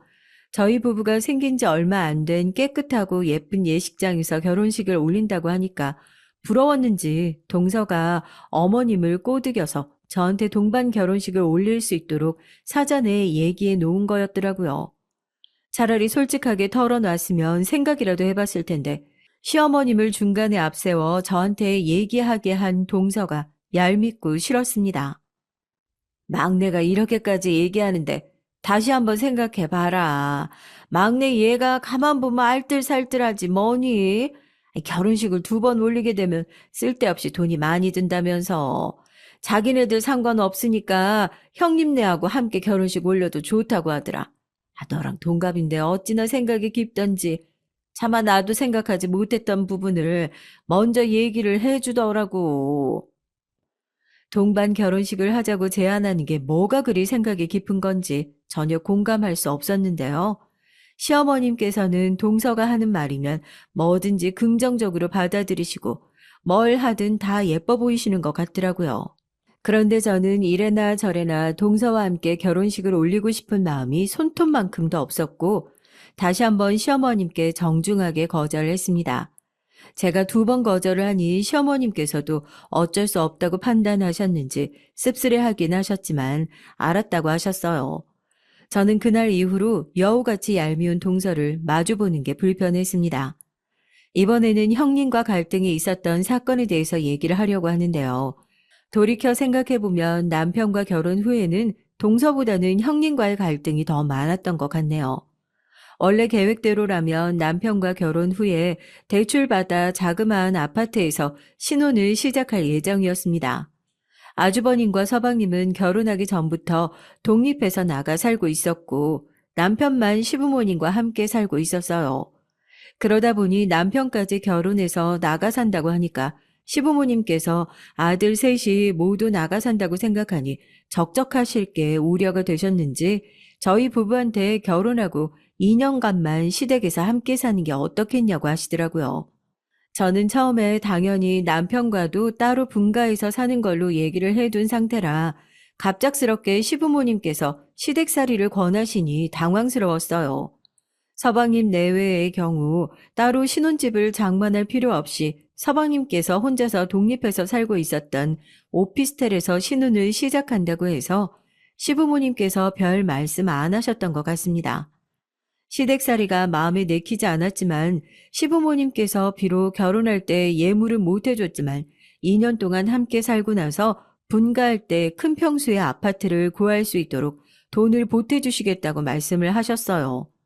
더불어 남편도 원래대로 집에서 사는 게 편하다고 하니 제가 100번 양보해서 시댁살이를 시작하게 됐습니다. 그렇게 결혼하고 시댁살이를 한 지 1년이 됐을 때 저는 임신을 했고 아주버님께서 늦가기 결혼을 올리게 됐어요.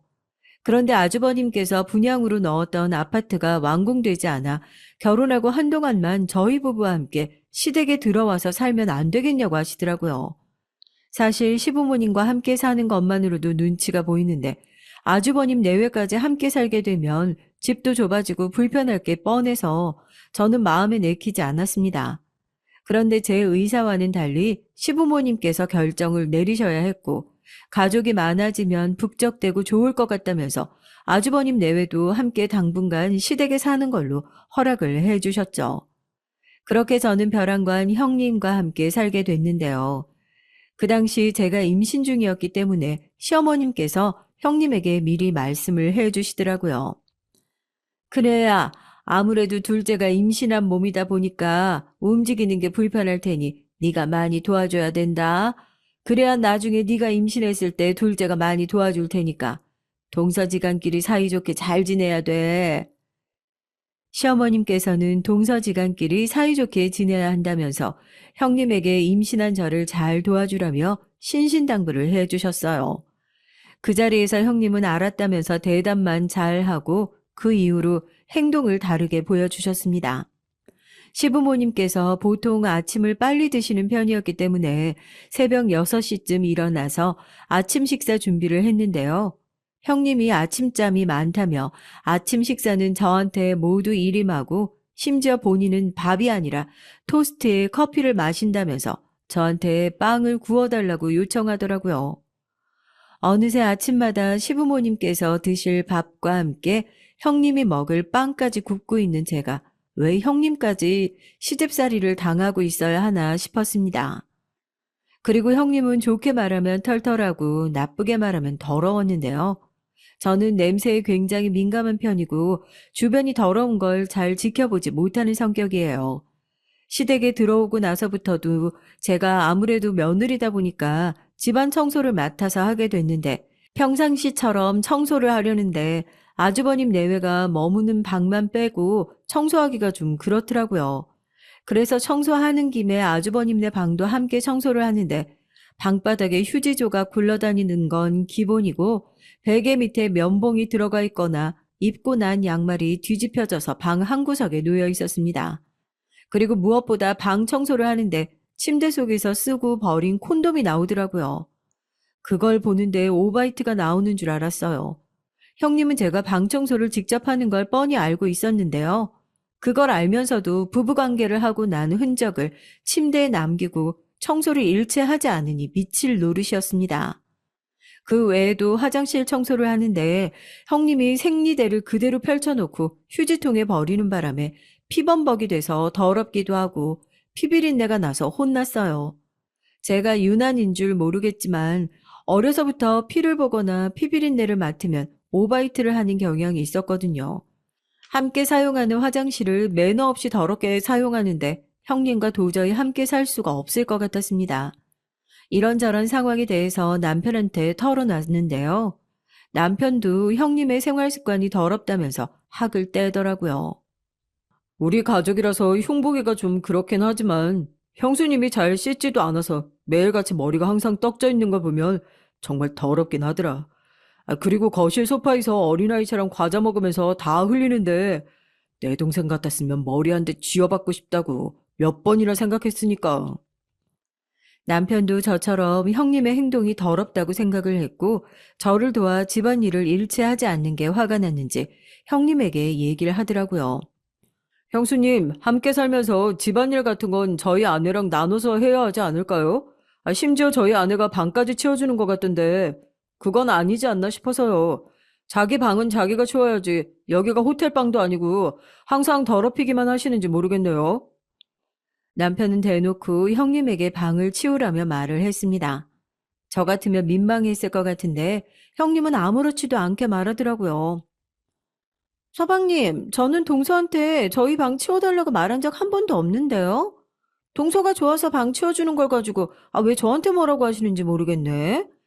당연히 방은 각자 치워야죠. 저희가 방을 더럽게 쓰든 어떻든 간에 신경 안 쓰면 될 걸 가지고 이렇게 얘기하시니 죄가 다 어이가 없네요. 형님은 도리어 남편이 하는 말에 기분이 나쁘다며 내색을 했고 어떻게 보면 형님 말대로 방이 더럽든 어떻든 그냥 내버려 두면 될 것을 제 성격에 청소를 해줘서 이 사달이 난 것 같아 남편에게 그만 대꾸하라며 손사래를 쳤습니다. 이렇게 형님과 친하게 지내지 못하는 걸 시어머님께서도 눈치를 챘는지 어느 날은 시어머님께서 저를 밖으로 따로 불러내시더라고요. 그리고 임산부가 잘 먹어야 한다면서 소고기를 사주시면서 말씀을 하셨습니다. 둘째야, 아무래도 큰애하고 함께 살다 보니까 힘든 일이 많지. 나도 너희랑 살았을 때가 더 좋았던 것 같은데 가족이 많다고 해서 좋은 건 아니더구나. 네가 집안일 한다고 고생 많은데 내가 해줄 수 있는 건 많지 않고 미안하구나. 첫째 내가 두세 달 있으면 분양받은 집이 완공된다니까 조금만 더 버티고 함께 살자꾸나. 시어머니께서는 제가 힘들까봐 따로 불러내어 위로를 해주셨습니다. 한때 시어머님께서 동서만 이뻐하고 차별하는 것 같아서 섭섭했었는데 시어머님과 함께 살다 보니 미운 정 고운 정 들어서 이렇게 저를 챙겨주시니 감사하더라고요. 그렇게 시어머님께서 저를 직접 달래주시니 형님과의 생활을 조금만 더 참아보기로 했어요. 그런데 얼마 지나지 않아 말하기도 민망한 얘기를 형님이 저랑 단둘이 있을 때 물어보더라고요. 동서, 나 정말 궁금해서 물어보는 건데 서방님하고 관계는 자주 하는 거야? 저는 형님이 무슨 의도를 가지고 저한테 그런 얘기를 물어본 것인지 이해가 안 갔습니다. 대꾸를 아예 안 하려다가 대충 둘러댔어요.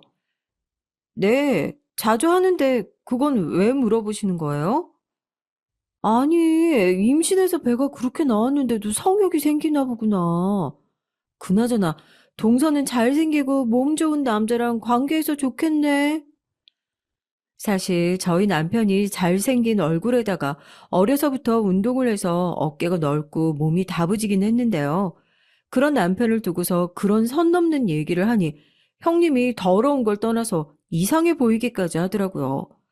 형님의 말을 생각할수록 어이가 없고 기분이 나빠서 남편에게 얘기를 하니 남편도 형님이 변태가 아니냐면서 도저히 함께 살기 어려울 것 같다고 얘기했습니다. 아주버님께서는 형님이 이런 선을 넘는 발언을 하고 있는 걸 아시는 건지 모르시는 건지 나 몰라라 하셨어요. 아주버님이 보살 성격을 가지고 있어서 그런 건진 몰라도 형님이 어떤 행동을 하든 어떤 말을 하든 다 이해하고 화를 내지 않는 것 같더라고요. 그러다 보니 남편이 저를 대신해서 아주버님께도 여러 번 형님의 행동에 주의를 달라며 얘기를 했는데도 전혀 고쳐지지 않았습니다. 이러다 보니 저는 곧 출산을 해야 하는 만삭의 몸이었는데 더러운 형님 때문에 냄새에 예민해져서 입덧까지 하게 됐어요. 형님과 함께 시댁에서 살았던 6개월 동안 정말이지 온갖 스트레스를 다 받았던 것 같습니다. 이렇게 저는 형님과 동서의 각기 다른 에피소드로 갈등이 있었고 사이가 그닥 좋지 않았어요. 그런 와중에 제 인생에 큰 변화가 찾아왔습니다. 친정 부모님께서는 시골에서 농사를 짓고 계셨는데 친정 엄마께서 갑작스럽게 유방암 3기 진단을 받게 됐어요. 시골에 거주하셨기 때문에 병원 진료가 쉽지 않았고 서울에 있는 큰 대학병원에 입원을 해서 수술을 받고 항암 치료를 받으셨어요. 다행히 유방암 완치를 하셨지만 나중에 재발될 가능성이 있는 상태였습니다. 사실 저는 성인이 되고 나서부터 전주에 있는 친정집을 나와 서울에서 생활한 지 15년이 넘은 상태였는데요. 친정 엄마가 아프시고 나니 부모님과 함께 떨어져 지냈던 시간들이 너무나 아쉬워서 한동안은 친정 엄마 옆에서 살고 싶은 생각이 들더라고요. 현실적으로는 남편과 서울에서 직장 생활을 하고 있었기 때문에 어려울 거라고 생각했는데요. 이런 자의 생각을 남편에게 가볍게 얘기를 꺼냈는데 너무나도 고맙게도 원래 다니던 직장 생활을 청산하고 친정 부모님 곁에서 귀농해서 살아보는 건 어떻겠냐며 남편이 먼저 제안을 해 주었습니다. 그리고 딸 하나, 아들 하나, 아이들이 있었는데 도시 생활보다는 시골 생활을 하면서 자연 환경에 노출시켜 줄 수 있는 귀농 생활이 나쁘지 않겠다는 생각이 들더라고요. 그래서 남편과 오랜 상의 끝에 친정 부모님께서 하시던 농사일을 그대로 넘겨받으며 귀농을 하기로 결심했습니다.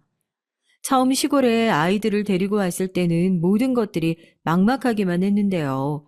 농사 짓는 방법을 모르다 보니 일을 하고 싶어도 제대로 일을 할 수가 있는 환경이 되지 못했습니다. 그래서 친정 부모님께 하나부터 열까지 농사 짓는 방법을 배웠던 것 같고요. 농사일이 생각보다 적성에 맞았는지 남편은 농사를 제대로 배우고 싶다며 농업기술센터에서 제공해주는 귀농 교육을 들을 정도로 열정을 보였네요.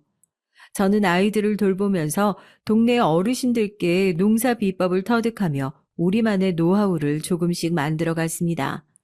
친정 부모님께서는 원래 토마토, 오이 정도만 농사를 지으셨는데요. 사계절 내내 농사를 지을 수 있고 꾸준히 매출을 낼 수 있는 농작물을 추가로 들여와야겠다는 생각이 들더라고요.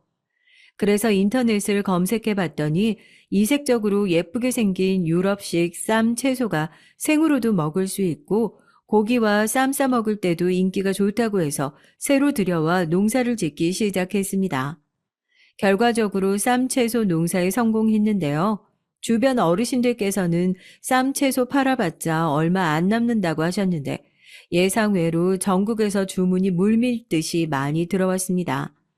그도 그럴 것이 남편이 머리를 써서 온라인 라이브 방송을 활용해 저희가 직접 농사를 지은 농산물을 홍보하기 시작했는데요. 시간이 흐를수록 점차 홍보 효과가 났는지 저희 온라인 라이브 방송을 보는 고객님 숫자도 우후죽순으로 늘어나고 심지어 홈쇼핑에서도 저희 농장의 쌈채소를 판매하고 싶다고 연락이 오더라고요. 기회가 왔을 때 무조건 잡아야 한다는 생각에 남편과 저는 직원들을 추가로 고용해 쌈 채소를 온라인상에서 언제 어디서든 실시간으로 구매할 수 있는 유통 구조를 만들었습니다.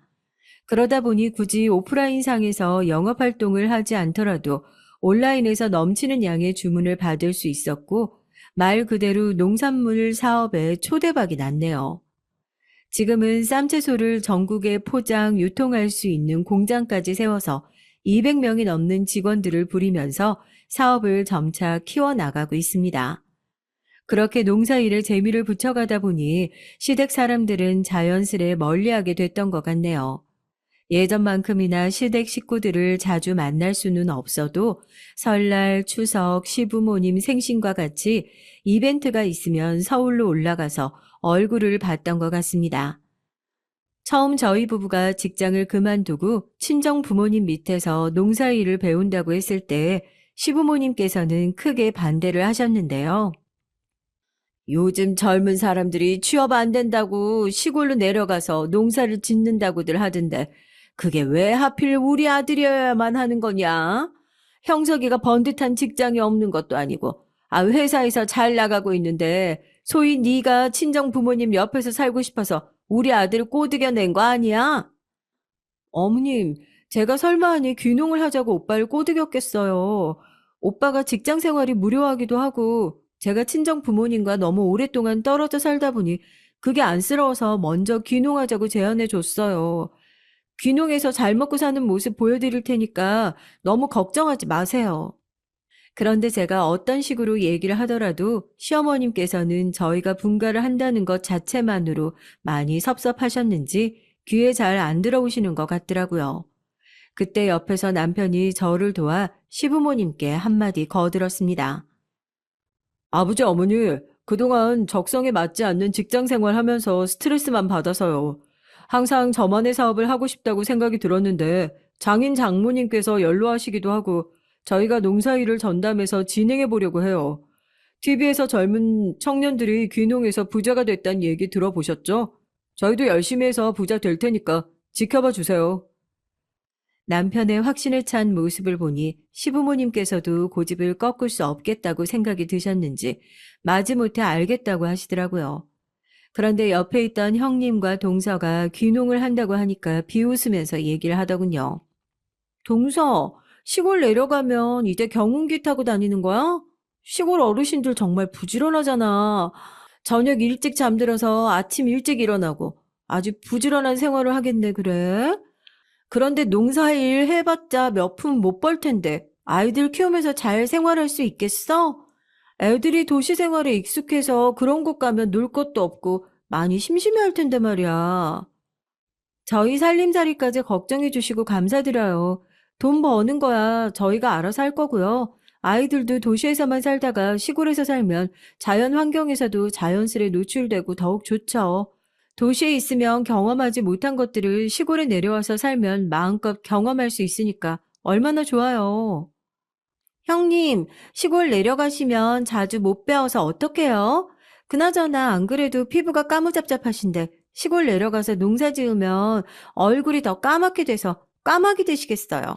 제가 형님 피부 타지 않도록 선크림 좀 넉넉하게 챙겨드려야겠네요. 동선 별 걱정을 다 한다. 내 피부는 내가 알아서 챙길 테니까 동서 얼굴에는 선크림 잔뜩 잘 바르고 다녀. 동서 얼굴도 피부가 하얀 편은 아니라서 신경 잘 써야 할 것 같은데 괜히 나까지 신경 써주지 말고 동서 코가 석자인 것 같으니까 잘 챙겨. 형님과 동서는 번갈아 가면서 제가 시골에 내려간다고 하자 걱정하는 척을 했습니다. 은근 시골 사람이 된다는 것을 우습게 보는 것 같아 기분이 나빴어요. 아무래도 저희 가족이 시부모님과 함께 살다 보니 아주버님과 서방님 내외를 자주 만날 일이 많았는데요. 이제는 시골에 살아서 얼굴을 자주 마주하지 않게 되니 참 좋더라고요. 그런데 최근 시어머님 생신이 다가와 시댁 식구들을 만날 기회가 생겼습니다. 하필 시어머님 생신 날짜가 한참 농작물을 수확할 때라 바쁠 때더라고요. 그래서 저희 가족은 차를 끌고 가지 않고 KTX를 타고 빠르게 오가려고 했는데요. 시어머님 생신이라서 어떻게 생신 파티를 준비해야 할지 논의하려고 형님이 저한테 오랜만에 전화를 걸었더라고요. 동서, 시골에서 잘 지내고 있어? 도통 연락을 안 하고 지내니까 어떻게 지내는지를 모르겠네. 내가 명색이 손이 사람인데 이렇게 먼저 전화를 걸어야겠어? 동서는 농사 짓느라 바쁠 테니까 이번만 그냥 넘어가 줄게. 앞으로는 동서가 먼저 연락해서 안부도 묻고 좀 그래봐. 네, 형님. 말씀해 주신 것처럼 제가 농사 짓는 사람이라 핸드폰 연락을 잘 못 받아서요. 앞으로는 종종 먼저 연락 드릴 수 있도록 할게요. 그런데 어쩐 일로 전화하신 거예요? 이것 봐라. 내가 이럴 줄 알고 직접 전화한 거야. 곧 어머님 생신이잖아. 막내 동서하고는 얘기 나누긴 했는데 어머님께서 한식을 좋아하시니까 이번에는 고급스러운 한정식 집을 예약해서 다 같이 식사하려는데 어때? 올 때 뭐 타고 올 거야? 경운기 타고 오면 시간이 꽤 걸릴 텐데 그 전날에 출발해야겠네. 형님은 시골에 사는 사람들이면 무조건 경운기를 타고 다니는 줄 알고 있는지 예전에도 저한테 경운기 타고 다니냐면서 놀리더니 이번에는 전주에서 서울까지 경운기 타고 올 거냐면서 비웃더라고요. 어린애도 아니고 본인 나름대로 재밌으라고 얘기한 거겠지만 저는 하나도 웃기지 않고 기분만 상했습니다. 형님, 저희가 경운기를 가끔 타기는 하는데 그걸 타고 어떻게 서울까지 갈 수 있겠어요. 이번에는 KTX 타고 다 같이 이동하려고 해요. 안 그래도 어머님 생신이 다가오고 있어서 형님께 전화 온 거 보고 그것 때문에 연락하셨구나 싶었네요. 한정식 집 좋죠. 저희야 어디든 상관없으니까 다른 식구들 편하신 대로 예약하시면 될 것 같아요. 그럼 동서가 한정식집 좀 검색해서 예약해줘. 그거 부탁하려고 전화한 거야. 농사일로 바쁘더라도 그 정도는 해줄 수 있지? 지난해에는 막내 동서가 식당 예약했으니까 이번에는 동서가 하는 게 좋을 것 같아서. 형님은 결혼할 때부터 직장을 그만둬서 아무 일도 하지 않는 백수였는데요. 친정집이 돈이 많아서 결혼하고 나서도 친정 부모님께 용돈을 타서 생활하고 있는 것 같았습니다. 물론 아주버님께서 직장 생활을 하고 있긴 했지만 형님이 씀씀이가 크다 보니 아주버님 월급으로는 감당하기 어려운 것 같아 보이더라고요.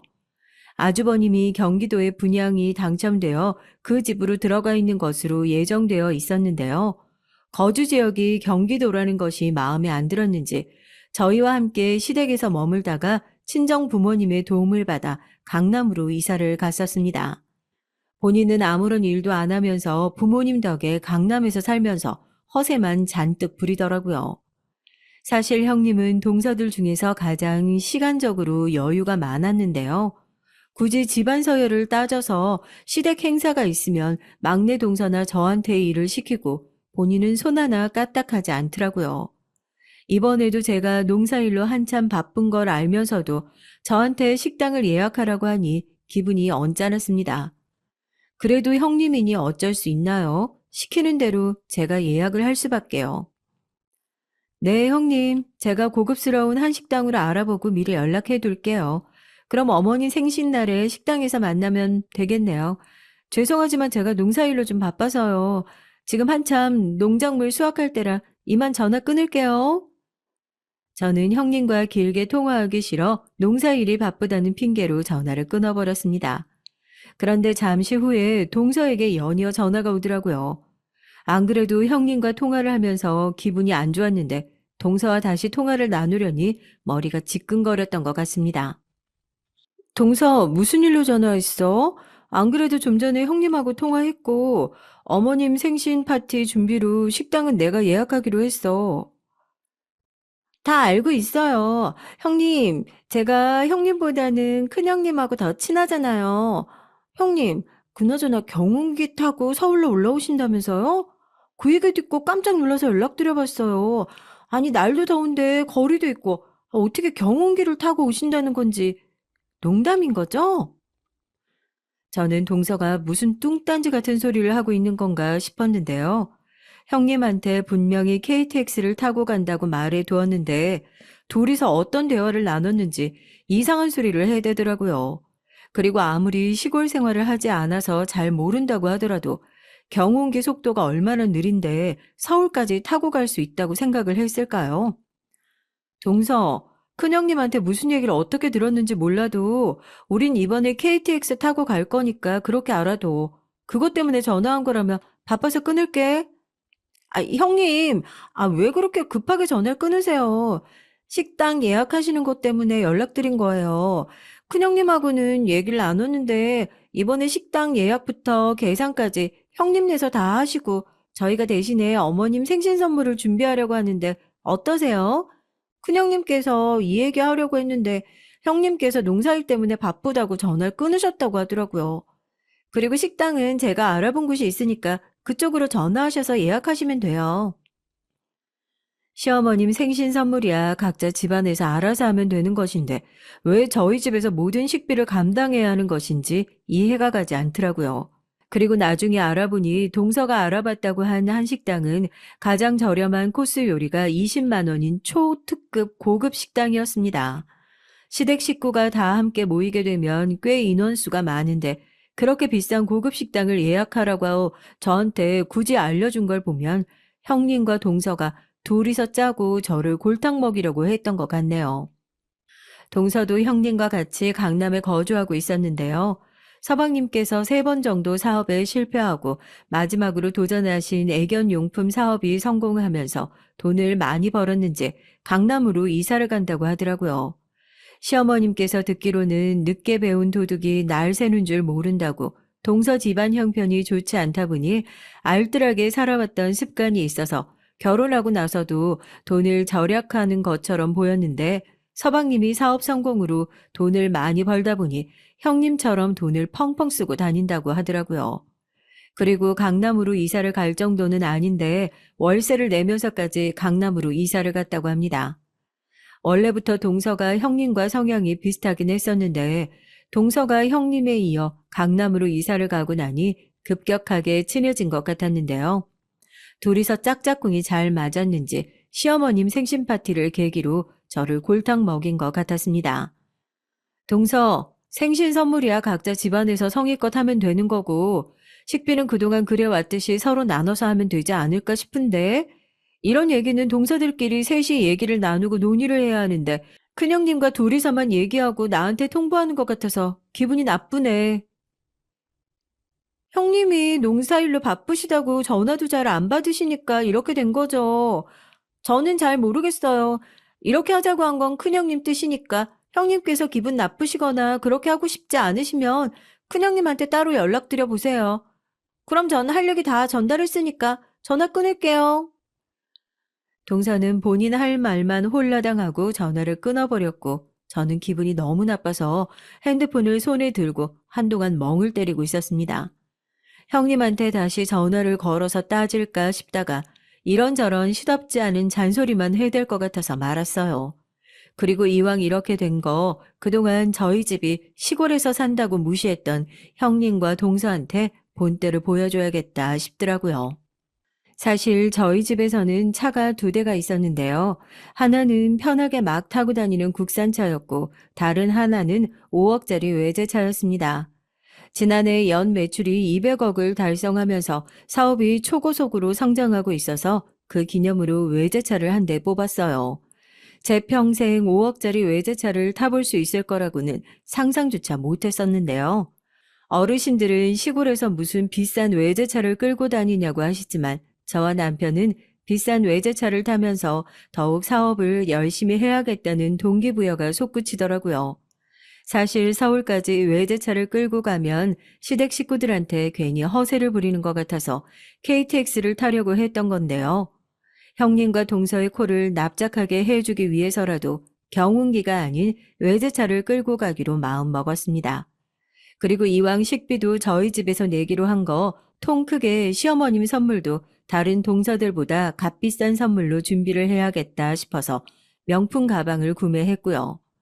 얼마 지나지 않아 시어머님이 생신 당일이 되었고 저는 아이들을 데리고 5억짜리 외제차를 끌고 서울로 올라갔습니다.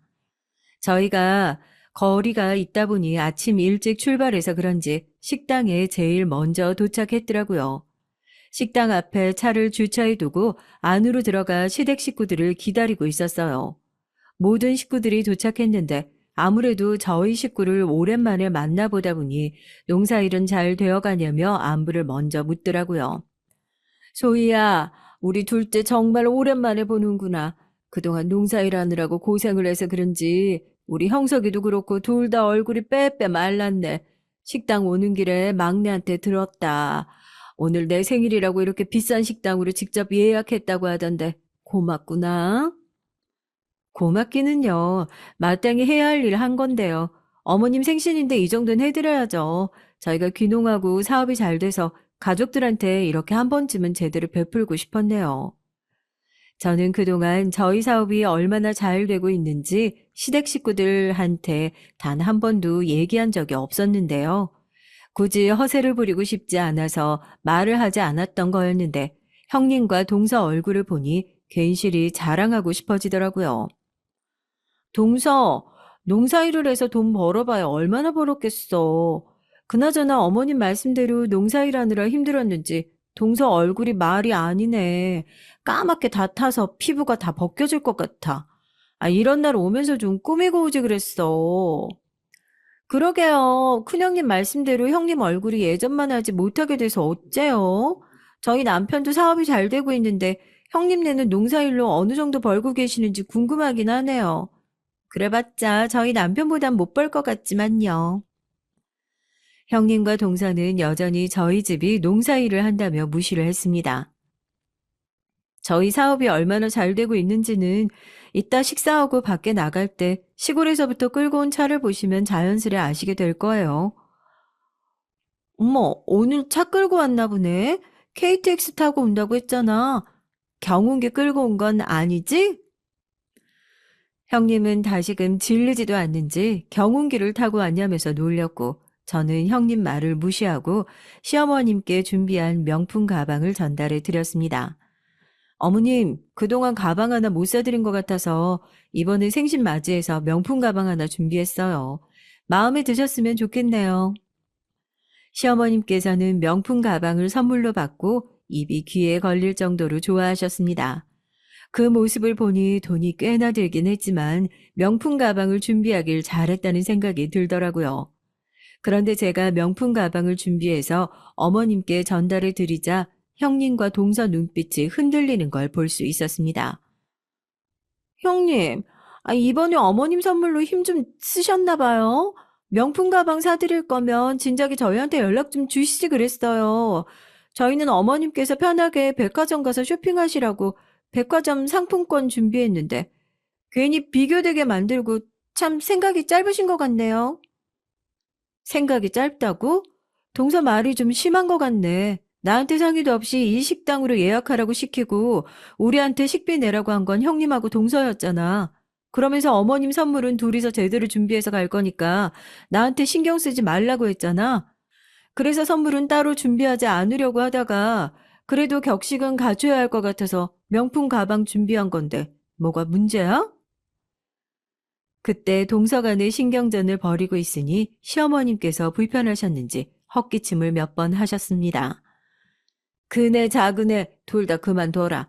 둘째가 내 생일이라고 멀리 시골에서부터 식당 예약하고 선물까지 준비했는데 뭘 따지고 드는 게야. 둘째 정성을 보고 다들 좀 배워라. 어떻게 하나같이 시부모님과 가까이 살면서 옆에 있는 자식들이 멀리 떨어져 사는 자식보다 못하게 챙기는지 에휴. 시어머님은 명품 가방 선물이 꽤나 마음에 드셨는지 제 편을 들면서 형님과 동서를 혼내시더라고요. 속으로 얼마나 통쾌했는지 모릅니다. 그리고 식사를 마치고 밖으로 나왔는데요. 동서가 자신감 넘치는 표정으로 주차장으로 가더니 처음 보는 흰색 벤츠 앞에서 얘기를 했습니다. 오늘 오랜만에 식구를 만나고 오빠가 힘 좀 썼네요. 얼마 전에 벤츠 한 대 뽑았거든요. 어머님, 오늘 생신이신데 어머님하고 같이 벤츠 타고 강남 한 바퀴 드라이브 해보시는 건 어떠세요? 서방님 사업이 잘 된다고 하더니 동선애가 외제차를 한 대 뽑은 것 같더라고요. 사실 저는 외제차라고 하더라도 저희 차에 비하면 저렴한 차라서 속으로 비웃었는데요. 그때 형님이 동서를 의식하듯이 한마디 했습니다. 동서, 우리 집 차하고 똑같은 걸로 뽑았네.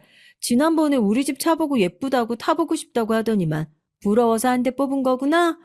아무리 그래도 색깔까지 똑같은 걸로 사면 어떡해. 강남으로 이사 온 것도 그렇고 차까지 똑같은 걸로 사고 따라쟁이네. 따라쟁이라뇨. 형님 내 차는 풀옵션이 아니잖아요. 저희 집은 풀옵션이라 1억이 훨씬 넘어요. 엄밀히 따지면 형님 내 차보다 훨씬 더 좋은 거죠. 형님과 동서는 개찐 도찐인 차를 가지고 서로 기싸움을 펼쳤는데요. 그놈의 차가 뭐 그리 중하다고 서로 자존심을 부리는지 이해할 수가 없었습니다. 그런데 그때 형님이 갑자기 저를 쳐다보면서 시골에서부터 끌고 온 차가 어디 있냐고 물어보더라고요. 그나저나 동서는 사업이 얼마나 잘 되는지 차를 보면 알 거라면서 도대체 어디에 있는 거야? 저기 맨 끝에 주차되어 있는 구닥다리 검은색 차 끌고 와서는 사업이 잘 된다면서 자랑한 건 아니지? 형님은 바로 코앞에 저희 차를 놔두고서 굳이 멀리 주차되어 있는 허름한 차를 손으로 가리키며 저희 차가 맞는지 물어보더라고요. 설마 하니 코앞에 있는 5억짜리 외제차가 저희 차일 리 없다고 생각했었나 봅니다. 형님, 설마 하니 저 허름한 차를 끌고 왔을 리가요. 형님 바로 앞에 있잖아요. 그래도 세금 맞추셨네요. 여기 앞에 있는 자그만치 5억짜리 검은색 외제차가 저희 차예요. 어머님, 동선의 차 타지 마시고 아버님하고 저희 차 타시고 드라이브 하세요. 저희가 소화시킬 겸 이곳저곳 모시고 갈게요. 형님과 동서는 두 눈이 튀어나올 정도로 깜짝 놀라 저를 쳐다보았는데요. 도무지 믿기지 않는 표정으로 멍 때리고 있길래 차키로 문을 열어 보여주었습니다. 그제서야 제 말이 거짓이 아니는 걸 깨달았는지 형님과 동서 모두 민망한 표정으로 서 있었어요. 형님, 이거 형님 차 맞아요? 이 형님 내가 어떻게 이렇게 고급 차를 타고 다녀요? 이거 웬만한 부자들 아니면 못 타는 차인데? 이걸 어떻게? 그런데 그때 마침 한식당 사장님께서 갑자기 나오시더니 저한테 인사를 건네시더라고요.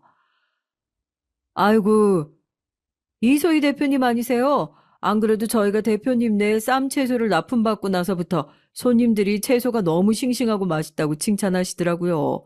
덕분에 손님들이 더 많이 찾아오고 계십니다. 직접 한번 뵙고 싶었는데 남편분하고 온라인 라이브 방송하는 거 보고 얼굴이 낯이 익어서 계속 쳐다보고 있었네요.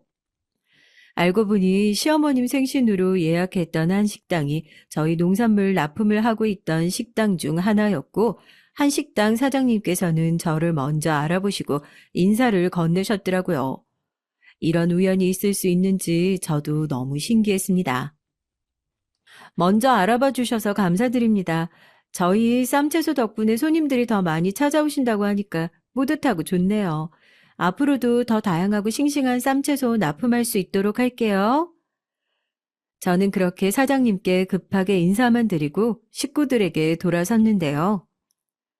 저희 사업이 잘 돼서 강남 한복판에 있는 한식당까지 진출했었나 보네요.